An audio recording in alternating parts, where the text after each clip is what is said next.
Hello students, मेरा नाम भानु प्रताप शर्मा है। Computer organization and digital electronics subjects के अंदर एक टॉपिक आता है building large memory using smaller ones. ठीक है, ये टॉपिक क्या कह रहा है कि हम एक बड़ी मेमोरी कैसे बनाते हैं छोटी छोटी मेमोरी का यूज़ करके। यानी हम छोटी छोटी मेमोरी चिप से एक बड़ी मेमोरी चिप कैसे तैयार करते हैं, इस टॉपिक के अंदर हम पढ़ेंगे। देखो, यहाँ पे मेमोरी की बात हो रही है।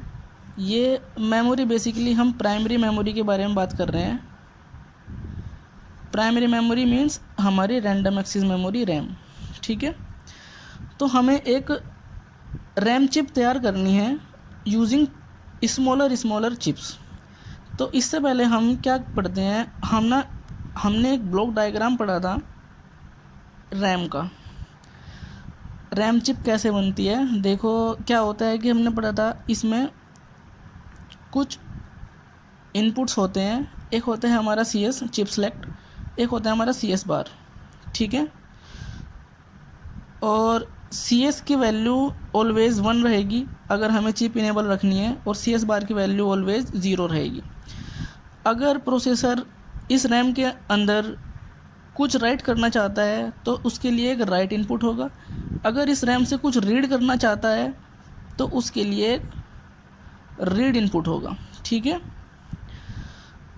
और एक इनपुट और भी होता है, वो होता है हमारा ये मोस्ट इम्पोर्टेंट इनपुट होता है, ये होता है n बिट एड्रेस लाइंस।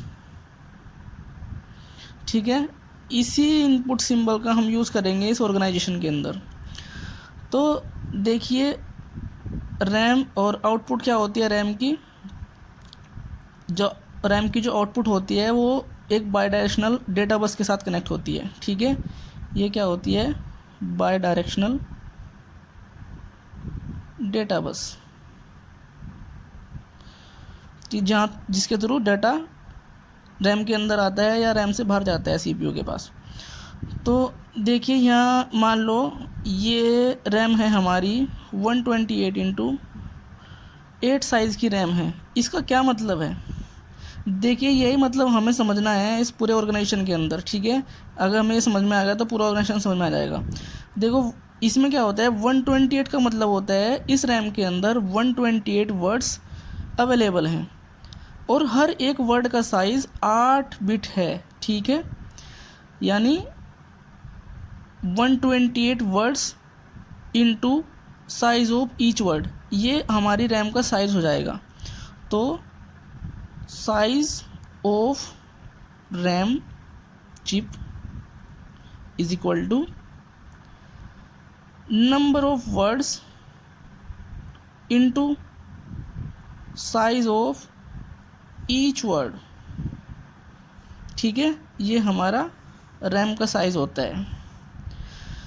और अब जब इसमें 128 वर्ड्स हैं तो इन वर्ड्स को रिप्रेजेंट करने के लिए 7 बिट की ज़रूरत होती है, 7 एड्रेस बिट की ज़रूरत होती है। तो यहाँ पे n बिट, यानी यहाँ पे इस केस में 7 बिट हो जाएंगी एड्रेस लाइन की। ठीक है, तो ये हमारा सिंपल सा एक बेसिक ब्लॉक डायग्राम है एक बेसिक रैम चिप का।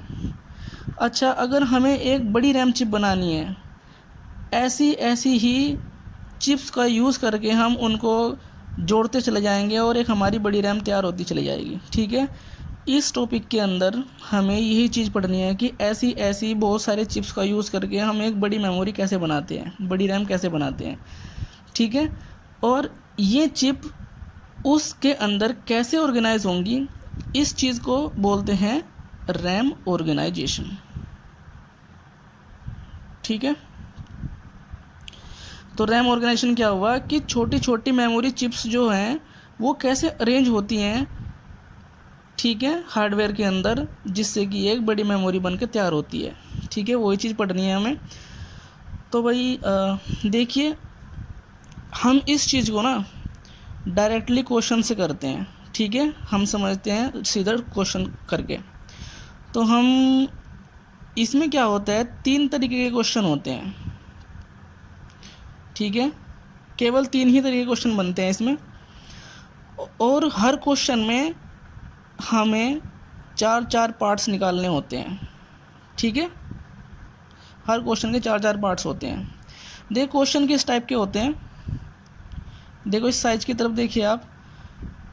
मान लो हमें एक 256 इंटू 8 साइज़ की रैम बनानी है यूजिंग 128 इंटू 8 साइज़ की रैम का यूज़ करके हमें इतनी बड़ी रैम बनानी है, ठीक है। तो देखिए एक केस तो बनता है जहाँ पे हमारा नंबर ऑफ वर्ड्स चेंज हो रहे हों और साइज़ ऑफ ईच वर्ड हमारा सेम हो, ठीक है। तो इस केस में हम इन चिप्स को कैसे ऑर्गेनाइज करते हैं। दूसरा तरीका बनता है हमारा, मान लो हमारे पास हमें 128 इंटू 8 साइज़ की रैम बनानी है यूजिंग 128 इंटू 1 साइज़ की रैम का यूज़ करके। यानी 128 इंटू 1 साइज़ की कितनी रैम लगेंगी इस 128 इंटू 8 साइज़ की रैम बनाने के लिए। यहाँ पे देखो क्या हो रहा है, नंबर ऑफ वर्ड्स सेम है और size of each word change हो रहा है। तो एक क्वेश्चन इस तरीके का आएगा जहाँ पे साइज़ चेंज होता है वर्ड्स का, नंबर ऑफ वर्ड सेम रहते हैं, ठीक है। तीसरा टाइप क्या होता है जहाँ पे ये दोनों चेंज हो जाते हैं। मान लो देखो हमें एक रैम बनानी है जिसका साइज़ 256 इंटू 8 है, किस चिप का यूज़ करके 128 इंटू 1 साइज़ की रैम का यूज़ करके हमें एक 256 इंटू 8 साइज़ की रैम बनानी है, ठीक है। तो इसमें क्या हो रहा है, दोनों चेंज हो रहे हैं, नंबर ऑफ़ वर्ड्स भी और साइज़ ऑफ ईच वर्ड भी, ये भी चेंज हो रहा है, ठीक है। तो 3 तरीके की क्वेश्चनिंग होती हैं इस टॉपिक के अंदर, ठीक है। और हर एक क्वेश्चन के अंदर जैसा मैंने बताया कि हर क्वेश्चन में हम 4 पार्ट्स निकालते हैं, ठीक है। वो 4 पार्ट्स कौन से होते हैं, एक तो होता है कि भाई कितने चिप्स चाहिएंगे हमें, नंबर ऑफ चिप्स रिक्वायर्ड, ठीक है। दूसरा होता है number of address bits required, address bits कितनी चाहिएंगी।